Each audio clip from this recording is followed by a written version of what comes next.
Hello and welcome to the AOR Classic Christmas Cup highlights from Abu Dhabi. We're in Sebastian Vettel's 2010 Red Bull and we're just about to get started. From P7 on the grid, reversed over a P11 in the championship coming into this race. But now, we're about to get started here.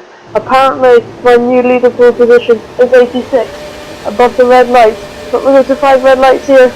It's lights on the way, we go half level straight up the first, right after short to limit loose, and then we've not got the greatest to start to send us around the right side.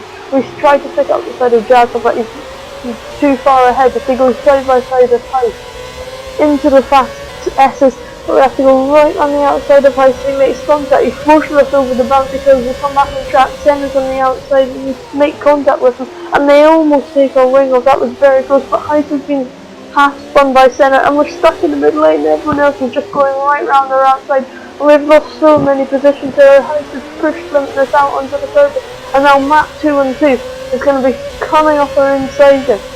And SDSF on Alonso has already gone from the back of the grid to P8, but we're in the slipstream of map now and we're heading down towards the chicane between the two straights. Who's going to break latest? We almost hit SDSF on Alonso on the braking and he lands about a bit there. And then he spun there, almost crashed into, and that could have been raced over for us. But we're still in the slipstream of Matt, and now under the support lane 5 red lights, I'm not really sure, we're diving it down his inside, but he's managed to keep that one, going pretty slow through that tight little after chicane there, of the main chicane at the end of the straight. He's lost the back end there, and we head into the fast double right at the end of lap 1.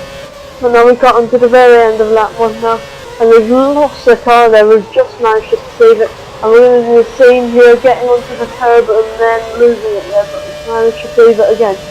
As we head down into the chicane, Shamil, and that is it. Ollie's going side by side, but it's Ollie's turned in on Matt and made contact with Shamil, and now we can take advantage of that collision, and now we're back into the slipstream lap 2 and do the same as last lap, but we're a bit further behind here and we're not really going to be able to make the move. But Matt has a look down the inside of Ollie. Can he make the move? He always can, as we head through this tight chicane here, and Matt's diving up the inside of Ollie. Shamil has a look down the inside of us there to give him a little bit more room than we wanted to. We couldn't take the apex, but having a look down the inside of lap 2 and 2, lift off, limit our braking down the inside. We can't make that one stick, but Shamil's now around the outside. That'll turn to the inside. He's pushing us right off the track, and Shamil has taken that position. And now Jamie's behind us, but he's lost power coming out there, so he can't try and make a move down into the final few corners of the lap. If Matt's gone right, and that's going to allow Shamil to go side by side. Matt really pushes wide. That's pretty cool. That's not very fair driving from Matt, but Shamil's down on the inside. Matt's lost out there, and he's dropped a few positions, and we head down the straight now. Shamil's going to get back into our slipstream, and can he make a move down into the chicane? I would think he is. Rory Rich, I'm not sure about him, but I would imagine he is, and they've been really under fuel the car. But Shamil dives it down the inside. He locks up massively, and that's going to allow Jamie through as well. He tried to push Jamie out onto the coast, but he's still got a better exit. We can't make that move stick around, well, we can't defend from Shamil there, as we lost off a bit there, and Matt's back on our tail now. Can he make the move down the straight? He's not actually going to be able to, as we have to cut away from that there. And now Matt's on the back of us at the end of lap 4. But as you see here, we brake just a tad too late, and we've locked up and gone very wide, and Matt's now onto the back of us now.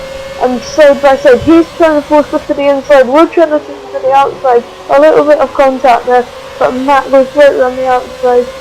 There wasn't enough turning there for me to go right up the inside, and Matt could just control that corner, and he's taking the position. As we head through up towards the hairpin, we lose the car a little bit there, but Jamie's diving up the inside and Shamil, that's risky stuff there. But he has to try and get out of the field. He's in third in the championship going into this race. And Jamie and Senna and Ollie and Matt, we might not be on, but we've lost the front wing there because everyone just went so slowly through that corner, and JD, GR Limitless, has managed to get past us as well. but now we've just gotten to lap 6. I couldn't record what happened at the hairpin and the machine with the shenanigans, but Mini did round there outside. We hit a Senna there, and then Mini did hit us, but that was probably my fault for braking a bit too late. But we both broke at the same point, did me and Mini did. But he manages to hang it right round the outside, but we now have front wing damage and it's starting to hurt us a little bit here. And now Mini did and Senna are going side by side, and Mini did 4 Senna wide, and we're going to take that position very happily. And we look up almost into the back of Mini did, and Senna's still up our inside, but we've managed to make that move on Senna. As we're now in the slipstream of Mini did. Can we make the move down the chicane? We're gaining pretty rapidly now, but we've still got a lot of fuel to burn. As Mini did defend the inside, we tried to go right around the outside and Mini did, that's not going to work, and now we see if we can get a better exit, but because of that bump on the exit of the corner, it's pretty difficult to get a switch back that works there. It can be the inside of Mini did. No, we can't, he hangs it around the outside there, and he's going very wide though, but he comes back onto the chicane and he's going very slowly. And we've been really held up now behind Mini did as he defends the inside, but we still go to the inside. We hit it into neutral there, that's not very good. But we hit the curb on the exit as well, and that's going to really hurt our exit down the straight. We've not managed to make the move. But now Shamil's going very, very slowly. Mini did's had to avoid him. There's contact. Shamil's almost spun out. But after that, Shamil has spun out Mini did. And they've taken that position, and we're now behind Jamie 183. And we're about 3.5 seconds behind them. But as you can see, we are starting to gain at that. But that car here isn't Jamie, it's TR Limitless. And at this point I'm thinking, does he have a puncture? No, he doesn't.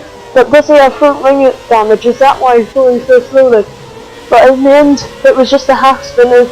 Now I started to realise that maybe not, because he hasn't come in to hit it.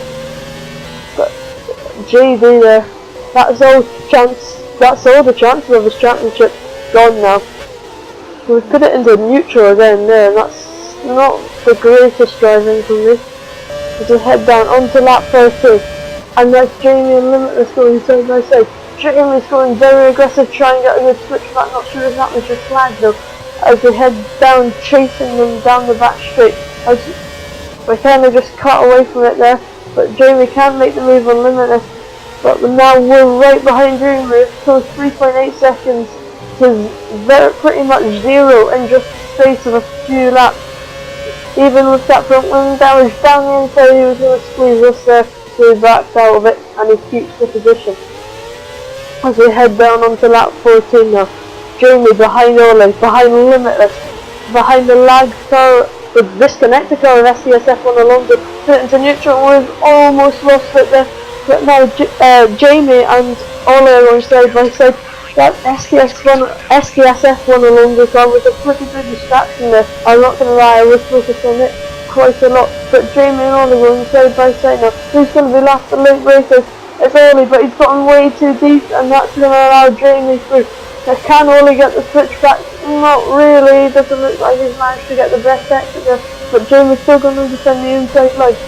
Can Ole go around the outside? It's not going to look like he can, and Jamie's back on the racing line. But now we're right behind Ole now, and I think we can get the P8 at the end of this race as we come around here, trying to get the best exit, go wide, fast out, and now Ole's going to defend the inside now into the fast double right. And we're going to do a textbook move, lift off, limit the amount of braking we need to do down the inside. That was a very nice move. That's sort of like what Arthur Merkel was doing in the Formula 2 race multiple times, as KJ has won the race, and that's going to be the end of the race. And in the end of it, we actually managed to get up to P6 due to penalties, but I'm not complaining. Then in the practice races I was getting 9-12 seconds worth of penalties, so to get 0 in the race and move up 2 positions, pretty good. That's been the highlights. Congrats to Nat 2-2 on the victory in the championship, and I'll see you for Hungary in AOR.